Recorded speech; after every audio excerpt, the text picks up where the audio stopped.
Hello students, welcome back to our YouTube channel. Students, आज हम products of products of electrolysis products of electrolysis इसके बारे में आज ही हम इस लेक्चर में डिस्कशन करने वाले हैं। ओके स्टूडेंट्स, हमने ऑलरेडी इलेक्ट्रोलिसिस क्या होते हैं, इलेक्ट्रोलाइटिक सेल क्या होते हैं, ठीक है। उसके बाद क्वांटिटेटिव एस्पेक्ट देखा था इलेक्ट्रोलिसिस का, ठीक है।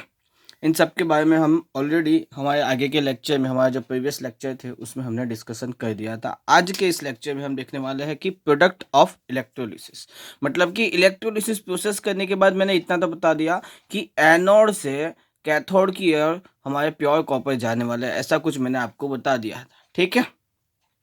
ओके तो अब इलेक्ट्रोलिसिस हमने किया, ठीक है, हमें प्रोडक्ट मिली, ठीक है। वो प्रोडक्ट किस पे डिपेंड करती है, ठीक है। मतलब कि हमने जो आगे आगे के लेक्चर में पढ़ा था, मैंने आपको कॉपर वाला एग्जांपल दिया था। वहाँ पे मैंने बताया था कि हम 2 कॉपर के रॉड लेने वाले हैं और इलेक्ट्रोलिसिस करने वाले हैं CuSO4 का। वहाँ पे मैंने क्या बता दिया था कि ये हमारे पास जो ये प्योर कॉपर होता है, क्या हमारे पास जो ये इम्प्योर कॉपर जो होता है वो Cu+2 आयंस में कन्वर्ट होके, मतलब कि खुद का ऑक्सीडेशन करवा के इलेक्ट्रोलाइट में चला जाएगा और इलेक्ट्रोलाइट से वो चला जाने वाला है कहाँ पे, कैथोड पे। ऐसा कुछ हमने बताया था। मैंने बताया था कि कुछ हम इंडस्ट्री में यूज़ करते हैं प्योर मेटल्स को बनाने में, हम कुछ इस मेथड का यूज़ करते हैं, ऐसा कुछ मैंने बता दिया था, ठीक है।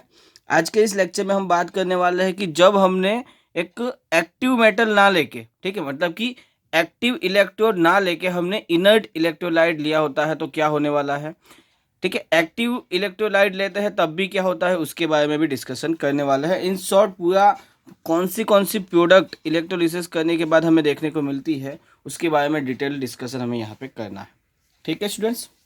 ओके, तो सबसे पहले देखने वाले हैं हम product of electrolysis. Product of electrolysis depends किस पे कहती है, डिपेंड्स ऑन फॉलोइंग फैक्टर्स। मतलब कि ऐसे कौन कौन से फैक्टर्स हैं जिस पे हमारी प्रोडक्ट इलेक्ट्रोलिसिस करने के बाद जो हमें प्रोडक्ट मिलती है वो डिपेंड करती है। सबसे पहले नेचर ऑफ इलेक्ट्रोलाइट, हमें किसका इलेक्ट्रोलिसिस करना है, ठीक है। हमें NaCl का इलेक्ट्रोलिसिस करना है, हमें MgBr2 का, हमें AgNO3 का, हमें ZnCl2 का, या हमें CuSO4 का। कौन से इलेक्ट्रोलाइट का इलेक्ट्रोलिसिस करना है, ठीक है।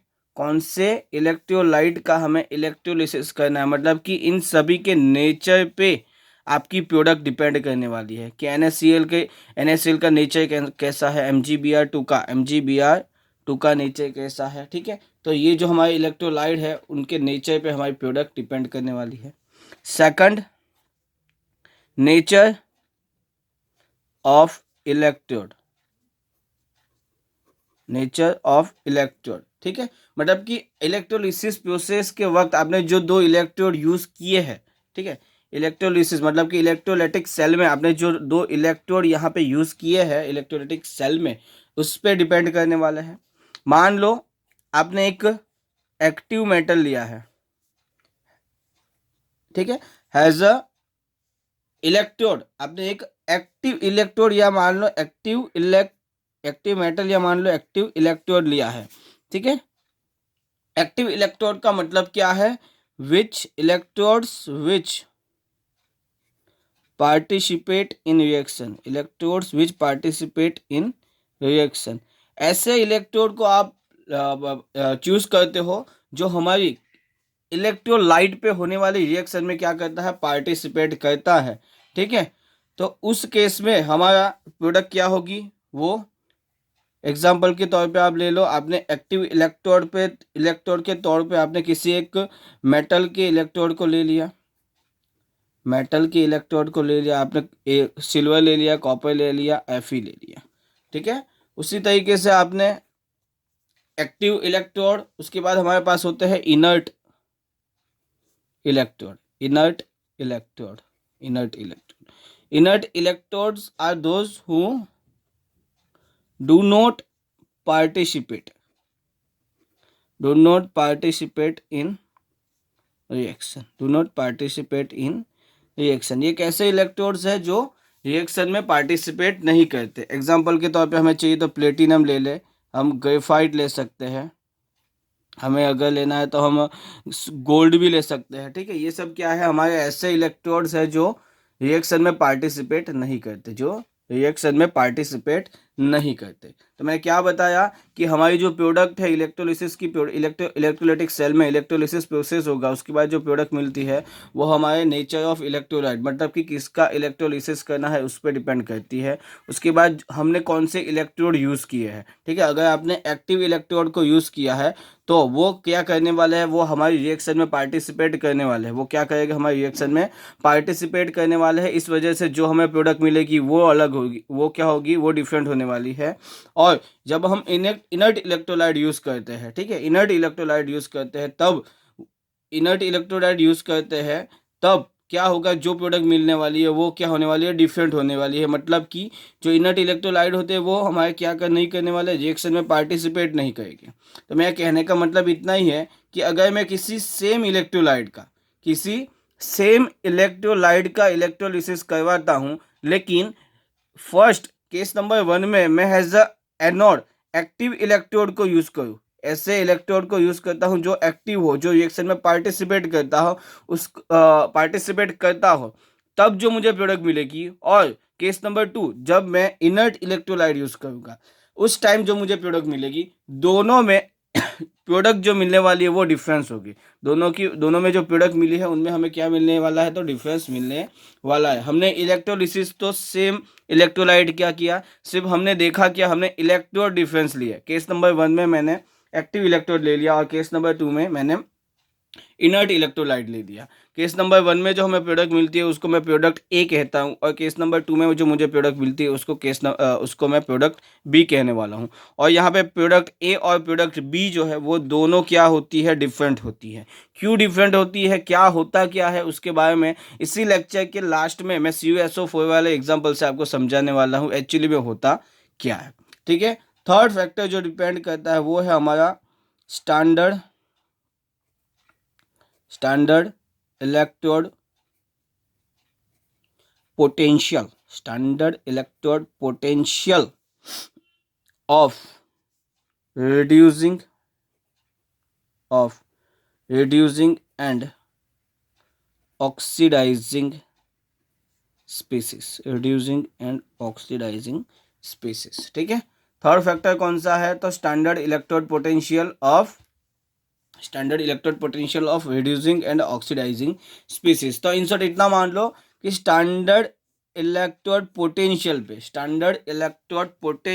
पे प्रोडक्ट हमारी डिपेंड करने वाली है। मतलब कि कुछ ना कुछ बात करने वाला है हम स्टैंडर्ड इलेक्ट्रोड पोटेंशियल के बारे में, ठीक है, इस लेक्चर में, ठीक है। देखते हैं ये तीनों फैक्टर कैसे डिपेंड करते हैं, ठीक है। प्रोडक्ट जो हमारी जो प्रोडक्ट है कैसे इन तीनों फैक्टर्स पे डिपेंड करती है, उसके बारे में हम एक एग्जांपल के साथ समझने वाले हैं, ठीक है। एग्जांपल में मैं फर्स्ट एग्जांपल लेने वाला हूँ, या 3-4 एग्जांपल दे के पूरा लेक्चर में ख़त्म करने वाला हूँ। फर्स्ट एग्जांपल में मैं इलेक्ट्रोलिसिस करने वाला हूँ, इलेक्ट्रोलिसिस किसका करने वाला हूँ, और फिर मोल्टन NaCl, ठीक है। Molten NaCl using platinum electrode, मतलब कि यहाँ पे, ठीक है, यहाँ पे मैं इलेक्ट्रोलिसिस करने वाला हूँ। यहाँ पे जो ये मैं इलेक्ट्रोड यूज़ किए हैं वो कौन से है, प्लेटिनम के। ये क्या है, तो प्लेटिनम का इलेक्ट्रोड है, और ये भी प्लेटिनम का इलेक्ट्रोड है। और यहाँ पे मैंने क्या डाल दिया है, मोल्टन NaCl।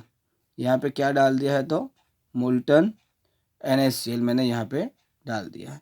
मोल्टन NaCl अगर आपको नहीं पता तो बता दूँ, NaCl सॉलिड स्टेट में होता है, उसको मैं हीट करता हूँ और वो Na+ एंड Cl- आयंस में कन्वर्ट हो जाते हैं। मतलब कि वो लिक्विड स्टेट में चले जाते हैं, मतलब कि किस में, तो लिक्विड स्टेट में चले जाते हैं और Na+ और Cl- आयन में कन्वर्ट हो जाते हैं। तो हमें यहाँ पे क्या मिलने वाले हैं, Na+ एंड Cl- आयन यहाँ पे मिलने वाले हैं। हमें पता होता है कि बैटरी का नेगेटिव टर्मिनल जिस इलेक्ट्रोड के साथ कनेक्ट होता है उसको नेगेटिव इससे हम रिप्रेजेंट करते हैं, और बैटरी का पॉजिटिव टर्मिनल जिस इलेक्ट्रोड के साथ कनेक्ट होता है उसको मैं पॉजिटिव से रिप्रेजेंट करने वाला हूँ। अब हमने क्या देखा यहाँ पे, Na+ एंड Cl- आयंस हमें हमारे इलेक्ट्रोलाइट में मिल गए। ठीक है, अब मैं यहाँ पे देखूंगा कि कैथोड पे क्या होगा, कैथोड पे कौन सी रिएक्शन होगी, at cathode and at anode. Okay, ठीक है, हमारे पास कौन से आयंस थे, Na+ एंड Cl-। मैंने क्या बताया था कि जो पॉजिटिवली चार्ज कैटायंस थे वो नेगेटिवली चार्ज टर्मिनल पे जाते हैं, एंड जो नेगेटिवली चार्ज आयंस थे, ठीक है, वो पॉजिटिवली चार्ज इलेक्ट्रोड पे चले जाते हैं। Positively charge cation negatively charge electrode पे जाते हैं, मतलब कि यहाँ पे कैथोड पे कौन आने वाला है, कैथोड पे आने वाले हैं Na+, और नेगेटिवली चार्ज एनायंस कहाँ पे चले जाते हैं, तो पॉजिटिवली चार्ज इलेक्ट्रोड पे, मतलब कि हमारे एनोड पे आने वाला है Cl-। एनोड पे, कैथोड पे ऑलवेज रिडक्शन होने वाला है, तो यहाँ पे क्या होगा, इलेक्ट्रॉन गेन करके Na सॉलिड में कन्वर्ट हो जाएगी, और Cl- इलेक्ट्रॉन लूज करने वाला है। यहाँ से कुछ इस तरीके से रिएक्शन यहाँ पे होने वाली है। ठीक है, यहाँ पे कुछ यहाँ पे क्या होने वाला है, तो इलेक्ट्रॉन ये लूज करने वाला है। यहाँ पे क्या करेगा, इलेक्ट्रॉन लूज करने वाला है। तो यहाँ पे हमें क्या मिल गया, हमें मिलता है गैस। ठीक है, तो जब हम इलेक्ट्रोलिसिस करते हैं किसका, मोल्टन NaCl का, तो हमें यहाँ पे प्रोडक्ट क्या देखने को मिली, ठीक है, प्रोडक्ट हमें देखने को मिली है Na and Cl2 gas, Cl2 gas. हमें मोल्टन NaCl का हमने इलेक्ट्रोलिसिस किया तो हमें प्रोडक्ट क्या मिली है, तो Na एंड Cl2 गैस। ठीक है, एक तो ये बात हो गई। ठीक है, उसके बाद एक और एग्जांपल मैं लेने वाला हूं, अब इलेक्ट्रोलिसिस करने वाला हूं, electrolysis of A aqueous NaCl using platinum electrode. Platinum के इलेक्ट्रोड का यूज करके अब मैं एक्वियस NaCl लेने वाला हूँ। एक्वियस से मतलब है कि NaCl को मैं वाटर में डिजोल्व करके यहाँ पे Na+ Cl-, ठीक है, मतलब कि मान लो यहाँ पे इसका मैंने NaCl को पानी में डाल दिया तो मुझे मिल गया एक्वियस NaCl मिल गया। मुझे क्या मिल गया, एक्वियस NaCl। तो यहाँ पे एक्वियस NaCl को मैंने हैज अ इलेक्ट्रोलाइट ले लिया। यहाँ पे मैंने ये क्या लिया था, तो प्लेटिनम के इलेक्ट्रोड है हमारे पास यहाँ पे। ठीक है, बैटरी के साथ कनेक्ट कर दिए है मैंने, बैटरी के साथ कनेक्ट किए हुए हैं। यहाँ पे क्या है, ये एक्वियस हमारा NaCl। एक्वियस NaCl में हमारे पास Na+ Cl-, क्योंकि यहाँ पे H2O का यूज हुआ है तो हमारे पास यहाँ पे जो एक्वियस NaCl है उसमें H+ और OH- ये भी होने वाले हैं। H+ एंड OH- ये भी हमें मिलने वाले हैं। ठीक है, H+ एंड OH-। ठीक है, तो हमें अभी यहाँ पे क्या पता चला कि हमारे पास जो ये इलेक्ट्रोलाइट था, एक्वियस NaCl था, उसमें हमें Na+ H+ Cl- and OH-। ठीक है, Cl- एंड OH-। ये 4 इलेक्ट्रोलाइट हमारे पास, मतलब कि 4 हमारे पास आयंस हमारे इलेक्ट्रोलाइट में हमें देखने को मिलते हैं। ठीक है, अब हम क्या डिस्कशन करने वाला है कि कैथोड पे कौन सी रिएक्शन होगी और एनोड पे कौन सी रिएक्शन होने वाली है। कैथोड पे कौन सी रिएक्शन होने वाली है एंड एनोड पे कौन सी रिएक्शन होने वाली है। तो सिंपल सी एक बात है, कैथोड पे जो पॉजिटिव, मान ये नेगेटिवली चार्ज टर्मिनल बैटरी का, तो वो ये भी नेगेटिवली चार्ज, ये पॉजिटिव, तो ये इलेक्ट्रोड हो गया पॉजिटिव को नेगेटिवली चार्ज आयन अटैक करने वाले हैं, और यहाँ पे negative electrode positively charge cation को अट्रैक्ट करने वाले हैं। तो यहाँ पे कैथोड पे हो गई कंपटीशन स्टार्ट, मतलब कि यहाँ पे Na+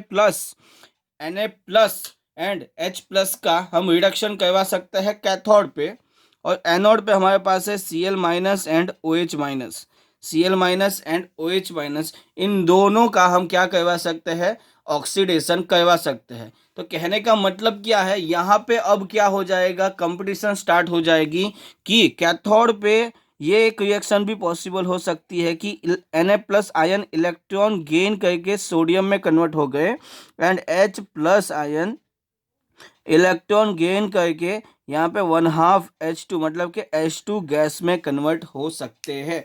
यहाँ पे क्या बोला मैंने, H प्लस इलेक्ट्रॉन गेन करके H2 गैस में कन्वर्ट हो सकते हैं। इन दोनों रिएक्शन, ये दोनों रिएक्शन इस इलेक्ट्रोड पे मतलब कि जिसको हम कैथोड कहते हैं वो पॉसिबल हो सकती है। लेकिन रिएक्शन जो भी होगी वो कोई एक होने वाली है, किसी भी एक कैटायन का, किसी भी Na प्लस का या H प्लस, दोनों में से किसी एक का ही रिडक्शन हो सकता है कैथोड पे। ठीक है, तो हमें अभी यहाँ पे पसंद करना होता है, हमें चूज करना होता है कि किसका रिडक्शन होगा कैथोड पे। तो उसके लिए आप बात आ जाती है स्टैंडर्ड इलेक्ट्रोड पोटेंशियल की, स्टैंडर्ड इलेक्ट्रोड पोटेंशियल की। ठीक है, कैथोड पे जिस किसी भी आयन का स्टैंडर्ड रिडक्शन पोटेंशियल ज्यादा होगा, कैथोड पे हमें पता होता है कि रिडक्शन होता है, तो इन दोनों में से जिस किसी भी आयन का स्टैंडर्ड रिडक्शन पोटेंशियल की वैल्यू ज्यादा होगी उसका रिडक्शन होने वाला है। और एनोड की बात करूं तो क्योंकि एनोड पे ऑक्सीडेशन होता है, तो जिस किसी भी स्पीसीज का स्टैंडर्ड ऑक्सीडेशन पोटेंशियल ज्यादा हो उसका एनोड पे ऑक्सीडेशन हो सकता है। तो यहाँ पे हमने पता चला कि 1 और 2 इन दोनों के बीच में कंपटीशन स्टार्ट है। सोडियम का मैंने देखा स्टैंडर्ड रिडक्शन पोटेंशियल -2.71 है और H प्लस का मैंने देखा तो कुछ 0.0 वोल्ट, ये तो हमें पता होता है। ठीक है, तो हम यहाँ पे क्लियरली देख सकते हैं कि जो ये वैल्यू होती है, ये नेगेटिव वैल्यू ये पॉजिटिव वैल्यू हो जाती है इसकी कंपेयर में, तो ये वैल्यू ज़्यादा है। इसकी वजह से कैथोड पे हमें जो रिएक्शन देखने को मिलेगी वो कौन सी है, H प्लस 2 इलेक्ट्रॉन गेन करके 1/2 H2 में कन्वर्ट हो जाता है। क्यों, क्योंकि इस कैथोड पे जो रिएक्शन होती है, कैथोडिक जो रिएक्शन होती है, अगर हमें उससे चूज करना होता है तो जिसका भी स्टैंडर्ड रिडक्शन पोटेंशियल ज़्यादा होगा हम उसे पसंद करने वाले हैं। तो इसीलिए हमने H प्लस वाली रिएक्शन को क्या किया है, चूज यहाँ पे किया है। वैसे ही बात यहाँ पे Cl माइनस मतलब कि वैसे ही कंपटीशन यहाँ पे हो गई, Cl माइनस और OH माइनस के बीच में हो गई। Cl माइनस क्या करेगा, इलेक्ट्रॉन लूज कर देगा और 1/2 Cl2 में कन्वर्ट हो जाएगा, 1/2 Cl2 में कन्वर्ट हो जाएगा। और यहाँ पे OH माइनस वाले में क्या रिएक्शन होने वाली है, यहाँ पे 1/2 O2, यहाँ पे H2O, और ये यहाँ पे इलेक्ट्रॉन लूज करेगा, यहाँ पे इलेक्ट्रॉन ये लूज करने वाला है कुछ इस तरीके से यहाँ पे। ठीक है, अब बैलेंस हो गया। ठीक है, यहाँ पे 2 है तो मैं यहाँ पे 2 लिख देखता हूँ। ठीक है, हो गया। यहाँ पे देखो इसी रिएक्शन को मैं यहाँ पे ऐसे भी लिख सकता हूँ, 2Cl minus give Cl2 gas plus 2 electron. और यहाँ पे जो रिएक्शन लिखी थी उसमें भी मैं लिख सकता हूँ कि 2H प्लस 2 इलेक्ट्रॉन गेन करेगा एंड H2 में कन्वर्ट हो जाता है, H2 गैस में कन्वर्ट हो जाता है। ये तो मैंने सिर्फ ऐसे रिप्रेजेंट कैसे करवा, दोनों ही तरीके से हम रिप्रेजेंट तो कर ही सकते हैं। ठीक है, तो अब यहाँ पे भी कंपटीशन स्टार्ट हो गई Cl माइनस और OH माइनस के बीच में। दोनों पे कुछ इस तरीके से एनोडिक रिएक्शन हो सकती है, मतलब कि एनोड पे जो रिएक्शन होती है उसको मैं एनोडिक रिएक्शन कहने वाला हूँ। दोनों ही केसेस पॉसिबल है, पर देखा क्या गया है कि Cl माइनस का स्टैंडर्ड ऑक्सीडेशन पोटेंशियल की वैल्यू ज़्यादा होती है, इस वजह से एनोड पे जो रिएक्शन होने वाली है वो क्या है, तो ये, और कैथोड पे तो ये। ठीक है, कैथोड पे तो ये रिएक्शन होने वाली है। ठीक है, देखो यहाँ पे एक चीज देखने वाली है, हमारे पास आयंस कौन कौन से थे, Na plus, Cl minus, H plus and OH minus. ठीक है, अभी भी हमने H plus and Cl minus का यूज किया है। अभी भी हमारे पास जो ये इलेक्ट्रोलाइट है उसमें Na plus and OH minus ion अभी भी अवेलेबल तो है, अभी भी Na plus and OH minus ion available है, ये आपको इतना समझ आ जाना चाहिए। ठीक है, चलो समझ आ गया? वापस एक बार देख लो, इलेक्ट्रोलिसिस ऑफ एक्वियस NaCl हम देख रहे हैं, एज अ प्लेटिनम का हमने इलेक्ट्रोड यूज किया है, ठीक है। क्योंकि हमने NaCl को H2 में डाल के एक्वियस NaCl बना दिया, तो आयंस हमारे पास इलेक्ट्रोलाइट में कौन कौन से हो गए, Na+Cl- H+ एंड OH-, ठीक है। अपने इस तरीके से हमारे इलेक्ट्रोलिसिस इलेक्ट्रोलाइटिक सेल को अरेंज कर दिया। देखा क्या गया कि इलेक्ट्रोलाइट जो हमारा एक्वियस NaCl था उसमें Na+ एंड H+ है, तो कैथोड पे क्या हो गई, कंपटीशन स्टार्ट हो गई कि Na+ का या H+ दोनों में से किसी एक का ही क्या हो सकता है, रिडक्शन हो सकता है। दोनों ही रिएक्शन पॉसिबल थी, पर लेकिन देखा क्या गया कि कैथोड पे जो कैथोडिक रिएक्शन है, कौन सी रिएक्शन हमें चूज करनी होती है, जिसका स्टैंडर्ड रिडक्शन पोटेंशियल ज्यादा हो, और एनोड पे जिसका स्टैंडर्ड ऑक्सीडेशन पोटेंशियल ज्यादा हो। प्रैक्टिकली देखा गया कि H+ की वैल्यू ज़्यादा होती है, तो यहाँ पे ये रिएक्शन पॉसिबल है, और इस केस में Cl- वाली रिएक्शन पॉसिबल हो सकती है, Cl- वाली रिएक्शन पॉसिबल हो सकती है, ठीक है। चलो अब देखते हैं नेक्स्ट। तो हमें अभी क्या निकालना है कि नेट रिएक्शन क्या होने वाली है। अब हम क्या निकालने वाले हैं, तो नेट रिएक्शन मतलब कि हमने जो इलेक्ट्रोलाइटिक सेल बनाया हुआ है उसमें कैथोड पे हमने क्या देखा, कैथोड पे जो रिएक्शन होती है वो हमने देखी, H+ इलेक्ट्रॉन गेन करता है और 1/2 H2 में कन्वर्ट हो जाता है, जिसको मैं कुछ इस तरीके से भी लिख सकता हूँ, 2H+, 2 इलेक्ट्रॉन गेन करेगा और H2 गैस में कन्वर्ट हो जाता है, H2 गैस में कन्वर्ट हो जाता है। उसके बाद एनोड पे हमने देखा कि Cl- है, 1/2 Cl2 गैस, और ये इलेक्ट्रॉन लूज करेगा, इसी को मैं 2Cl- और Cl2 गैस एंड यहाँ पे 2 इलेक्ट्रॉन में यहाँ पे लिख सकता हूँ, ठीक है। अब पूरे इलेक्ट्रोलाइटिक सॉल्ट जो हमने यहाँ पे इलेक्ट्रोलिसिस किया एक्वियस NaCl का है, जो प्लेटिनम का हमने इलेक्ट्रोड के तौर पे यूज़ किया, उसमें हमें जो नेट रिएक्शन देखने को मिलती है वो क्या मिली है, तो यहाँ पे से 2 इलेक्ट्रॉन, ये 2 इलेक्ट्रॉन चले गए, यहाँ पे 2H+, 2Cl-, और यहाँ पे हमें H2 गैस मिला, और यहाँ पे हमें Cl2 गैस हमें देखने को मिला है, ठीक है। हमने यहाँ पे इलेक्ट्रोलाइट के तौर पे एक्वियस NaCl का यूज किया, जिसमें हमारे पास Na+Cl- H+ and OH- ions available थे, जिसमें से कैथोड पे कौन सी रिएक्शन हो गई, तो H+ ये यूज हो गया, और एनोड पे Cl- ये यूज हो गया। मतलब कि अभी भी हमारे पास बीकर में हमारा जो इलेक्ट्रोलाइटिक टैंक होता है उसमें Na+ और OH- अवेलेबल है, Na+ एंड OH- अवेलेबल है, ठीक है। यहाँ पे क्योंकि 2H+ है, तो यहाँ पे 2OH- के जितने आयंस अवेलेबल हो गए, और यहाँ पे 2Cl- है, तो 2Na+ जितने आयंस अवेलेबल होने वाले हैं, ठीक है, ठीक है। यही प्रोडक्ट हमें यहाँ पे भी मिलेगी, मतलब कि हमारी NaOH के फॉर्म में हमें यहाँ पे देखने को मिलने वाली है। कहाँ पे, जब हमने इलेक्ट्रोलिसिस स्टार्ट किया था तब ये यहाँ पे मिली थी, ठीक है। उसके बाद रिएक्शन हो गई, इलेक्ट्रोलिसिस हो गया, इलेक्ट्रोलिसिस होने के बाद H2 हमें कहाँ पे मिला, तो कैथोड पे, और Cl2 हमें एनोड पे देखने को मिला है, ठीक है। ऐसे गैस के फॉर्म में हमें देखने को मिलेगा, मतलब कि वहाँ से हमें देखने को मिलने वाला है। लेकिन उसके बाद इलेक्ट्रोलिसिस प्रोसेस होने के बाद हमारे पास हमारा जो इलेक्ट्रोलाइटिक टैंक होगा उसमें NaOH तो हमें देखने को मिलेगा ही। यहाँ पे आप Na+ भी लिख सकते हो और OH- भी यहाँ पे लिख सकते हो, ऐसा कुछ नहीं, मैंने यहाँ पे बता दिया है कि 2Na+, मतलब कि ये 2Na+ और 2OH- मिला के हमें क्या मिलेगा, 2NaOH मिलेगा, 2NaOH हमें यहाँ पे मिलने वाला है, ऐसा मैं बता दे रहा हूँ यहाँ पे, ठीक है। चलो, तो यहाँ पे अगर मुझे नेट रिएक्शन लिखनी है तो क्या लिखने वाला हूँ कि ये 2H+ एंड OH- मतलब 2H2O, ठीक है। यहाँ पे 2Na+ एंड Cl- मतलब कि 2NaCl, 2NaCl वही था ना, NaCl को मैंने H2 में डाल के एक्वियस NaCl बना दिया था, एक्वियस NaCl मैंने बना दिया था। उसके बाद हुआ क्या, तो यहाँ पे मुझे H2 गैस मिला, Cl2 गैस मिला, और यहाँ पे मुझे NaOH के 2 मोल्स मिल गए, NaOH के 2 मोल्स मिल गए। तो इस केस में कौन से, electrolysis of aqueous NaCl, electrolysis of aqueous NaCl वाले केस में हमें जो प्रोडक्ट मिलती है वो क्या है, H2Cl2 एंड NaOH, 2NaOH, ये हमारी प्रोडक्ट है, ठीक है।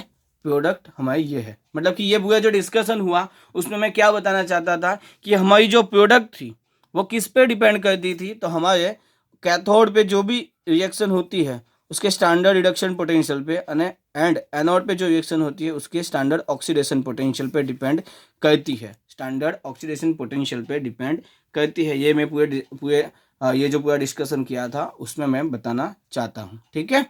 ओके, तो ये एक हो गया, प्रोडक्ट हमें मिल गई। प्रोडक्ट कैसे oxidation, standard oxidation potential and standard reduction potential पे डिपेंड करती है, ये आपको पता चल गया।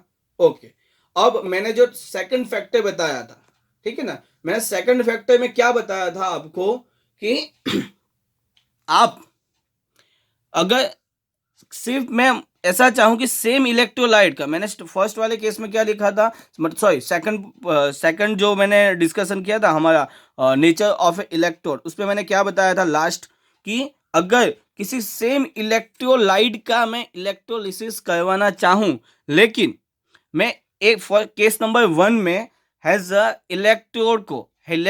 इलेक्ट्रोड प्लेटिनम का यूज करूंगा, और सेकंड वाले केस में हैज अ इलेक्ट्रोड मतलब कि एक्टिव मेटल का यूज करूंगा, तो दोनों ही केसेस में जो प्रोडक्ट आने वाली है वो क्या होने वाली है, डिफरेंट होगी। दोनों ही केसेस में जो प्रोडक्ट है वो क्या होती है, तो डिफरेंट होने वाली है, ये मैंने आपको बताया था, ठीक है। वही कैसे डिफरेंट होती है उसके बारे में हम डिस्कशन करने वाले हैं।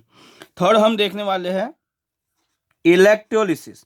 थर्ड हम क्या देखने वाले हैं, तो electrolysis of aqueous CuSO4, aqueous CuSO4 using platinum has anode reaction, anode electrode, ठीक है।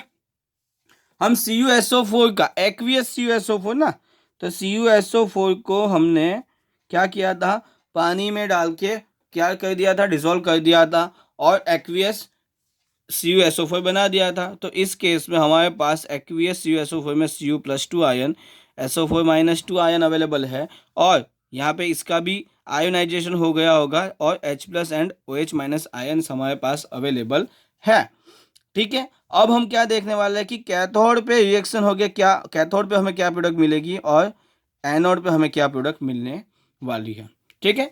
इन दोनों केसेस में आपको पता ही होता है कि कॉपर का रिडक्शन पोटेंशियल ज़्यादा होता है, इसका रिडक्शन पोटेंशियल 0.0 वोल्ट होता है, और इसका 0.34 वोल्ट होता है, 0.34 वोल्ट होता है, ये आपको पता होता है, ठीक है।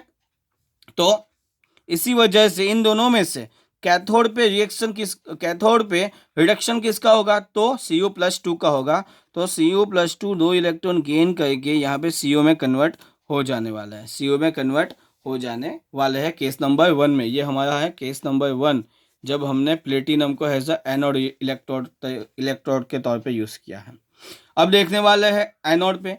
एनोड पे भी कंपटीशन स्टार्ट हो गई, इन दोनों में से जिसका भी ऑक्सीडेशन पोटेंशियल ज़्यादा हो, इन दोनों में से जिसका भी ऑक्सीडेशन पोटेंशियल ज़्यादा होता है उसका एनोड पे ऑक्सीडेशन होने वाला है। तो प्रैक्टिकली देखा गया कि OH- का ऑक्सीडेशन पोटेंशियल ज़्यादा होने की वजह से यहाँ पे एनोड पे जो जिसके एनोड पे OH- का ऑक्सीडेशन होने वाला है, और यहाँ पे जाके हमें मिलने वाला है, ठीक है। कुछ इस तरीके से यहाँ पे रिएक्शन होने वाली है, मतलब कि यहाँ पे इस केस में जो हमें प्रोडक्ट मिली वो क्या थी, copper and O2 gas, copper and O2 gas. अब केस नंबर 2 में हम इलेक्ट्रोलिसिस ही करने वाले हैं, electrolysis of A aqueous CuSO4 का ही हम क्या करने वाले हैं, तो electrolysis using copper has anode electrode, using copper has anode electrode, ठीक है। वापिस वही बात हो गई कि CuSO4 एंड H2O, CuSO4 को H2O में डाल के एक्वियस CuSO4 बनाया गया। तो एक्वियस CuSO4 में आपको Cu+2 ion and SO4-2 ion मिले। यहाँ पे H+ का भी आयोनाइजेशन होकर हमें कुछ इस तरीके से देखने को मिलने वाला है, ठीक है। कैथोड पे क्या रिएक्शन हो गई, तो सिंपल है, इस केस में दोनों में ही क्या है, Cu+2 और H+ जो हमने यहाँ पे डिस्कशन किया, ये 0.34 0.0 वोल्ट, तो Cu+2 का रिडक्शन हो जाएगा और हमें मिलने वाला है Cu सॉलिड हमने मिलने वाला है। अब हमने जो एनोड लिया है वो क्या है, कॉपर इलेक्ट्रोड लिया है। एनोड के तौर पे जो इलेक्ट्रोड लिया है हमने वो कॉपर का लिया है, और ये है एक एक्टिव मेटल। ये क्या है, एक एक्टिव मेटल है, और एक्टिव मेटल रिएक्शन में पार्टिसिपेट करने वाले हैं, रिएक्शन में पार्टिसिपेट करने वाले हैं। यहाँ पे प्लेटिनम लिया था, प्लेटिनम रिएक्शन में पार्टिसिपेट तो नहीं करता, लेकिन इलेक्ट्रॉन के सोर्स के तौर पे उसका यूज होता है, हैज अ इलेक्ट्रॉन सोर्स उसका यूज होता है। अब यहाँ पे क्या हो गया, हमने एक्टिव मेटल ले लिया तो ये रिएक्शन में पार्टिसिपेट करेगा, एनोड पे उसका ऑक्सीडेशन हो जाएगा। एनोड का जो रॉड है, मतलब कि सॉरी एनोड मतलब कि एनोड के तौर पे जो हमने कॉपर रॉड लिया हुआ है, कॉपर का इलेक्ट्रोड लिया है, उसका ऑक्सीडेशन हो जाएगा, वो Cu+2 आयंस फॉर्म करेगा और वो खुद चला जाएगा इलेक्ट्रोलाइट में। मतलब कि यहाँ पे मैं आपका फॉर्मेशन करके दे रहा हूँ। यहाँ पे ये क्या है, हमारा इलेक्ट्रोलाइटिक टैंक है, ये हमने ले लिया एज अ एनोड, कॉपर के इलेक्ट्रोड को हमने ले लिया। यहाँ पे हमारे पास दूसरा इलेक्ट्रोड है, ठीक है। यहाँ पे हमने क्या लिया, हम किसी भी दूसरा इलेक्ट्रोड, मान लो कि हमने कॉपर ही लिया हुआ है, ऐसा भी मान सकते हो आप। ये हमने कनेक्ट कर दी है बैटरी, ठीक है। यहाँ पे हमने एक्वियस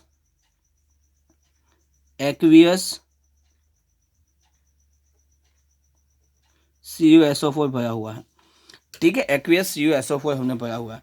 कैथोड पे क्या रिएक्शन होने वाली है, Cu+2, मतलब कि यहाँ पे जो Cu+2 आयंस थे, यहाँ पे इलेक्ट्रोलाइट में जो Cu+2 आयंस थे वो कैथोड पे जाके चिपकने वाले हैं, मतलब कि क्या होने जाने वाला है, उसके ऊपर पूरा चिपक जाएंगे, ठीक है। ये सारा ये क्या है, नया कॉपर जो आया है वो। एनोड का जब हमने एनोड को हैज अ कॉपर इलेक्ट्रो मतलब कि has a copper electrode anode use किया था, तो एनोड पे ऑक्सीडेशन होगा, मतलब कि यहाँ से कॉपर, यहाँ से इस इलेक्ट्रोड पे जो भी कॉपर होगा वो चला जाएगा कहाँ पे, इलेक्ट्रोलाइट में, और वापिस ये जो कॉपर इलेक्ट्रोलाइट में आया उसका रिडक्शन होके वो हमें यहाँ पे कैथोड पे चिपकते हुए देखने को मिलने वाला है, कैथोड पे चिपकते हुए देखने को मिलने वाला है। इसी चीज़ को मैंने आगे इलेक्ट्रोलिटिक सेल समझाया था, वहाँ पे मैंने बताया था कि अगर हम एनोड को हैज अ इम्प्योर कॉपर लेते हैं, इम्प्योर कॉपर हमने इम्प्योर कॉपर के तौर पे, मतलब कि हमने जो यहाँ पे इलेक्ट्रोड लिया है वो एक इम्प्योर कॉपर का लिया है, और यहाँ पे हमने जो लिया है वो एक प्योर कॉपर का हमने क्या लिया है, इलेक्ट्रोड लिया है। तो यहाँ से इम्प्योरिटी का मतलब क्या होगा, यहाँ पे प्योर कॉपर होगा, प्योर कॉपर होगा, और उसके साथ कुछ ना कुछ इम्प्योरिटी होगी, उसके साथ कुछ ना कुछ इम्प्योरिटी होने वाली है। तो ये जो प्योर कॉपर था, ठीक है, वो कॉपर+2 स्टेट में यहाँ पे इलेक्ट्रोलाइट में चला गया, और यहाँ पे कॉपर+2 इलेक्ट्रॉन गेन करके कैथोड पे चला जाएगा, ठीक है, कैथोड पे चला जाने वाला है। मतलब कि अब क्या होगा, ये जो इलेक्ट्रोड था वो क्या हो जाता है, थीन होता चला जाता है, थीन होता चला जाता है, क्या मतलब कि पतला होता चला जाएगा, और ये यहाँ पे थोड़ा बहुत ठीक होने लगेगा, मतलब कि थोड़ा बहुत बड़ फैट होने लगेगा, ठीक होने लगने वाला है, ठीक है। इसलिए मैंने बोला था कि इलेक्ट्रोलाइटिक सेल में हमें कंटिन्यूअस क्या करना पड़ता है, इलेक्ट्रोड को चेंज करना पड़ता है, इलेक्ट्रोड को हमें क्या करना पड़ता है, चेंज करना होता है। ये हमने प्रॉब्लम वाले केस में डिस्कशन किया था, ठीक है। तो यहाँ पे हमने क्या देखा, यहाँ पे देख सकते हैं हम प्रोडक्ट, इस केस में हमें Cu मिली एंड Cu+2 मिली, ठीक है। यहाँ पे Cu मिली और Cu+2 मिली। जब इस केस में Cu और ऑक्सीजन गैस मिला था, तो यहाँ पे क्या हुआ, हमने सेम इलेक्ट्रोलाइट एक्वियस CuSO4 का ही हमने इलेक्ट्रोलिसिस किया, लेकिन केस नंबर 1 में हमने प्लेटिनम का यूज़ किया था, और केस नंबर 2 में हैज अ एनोड हमने कॉपर का यूज़ किया था। तो दोनों ही केसेस में हमें जो प्रोडक्ट मिलती है वो क्या होती है, डिफरेंट होती है। दोनों ही केसेस में प्रोडक्ट क्या होती है, तो डिफरेंट होती है, ठीक है। आपको यहाँ तक पता चल गया, ठीक है, ओके। तो आई होप कि अब प्रोडक्ट को लेके आपको जो भी प्रोडक्ट, इलेक्ट्रोलिटिक प्रोडक्ट के बारे में जो हम बात कर रहे थे वो आपको समझ आ गई होगी, ठीक है। Okay, thank you for watching.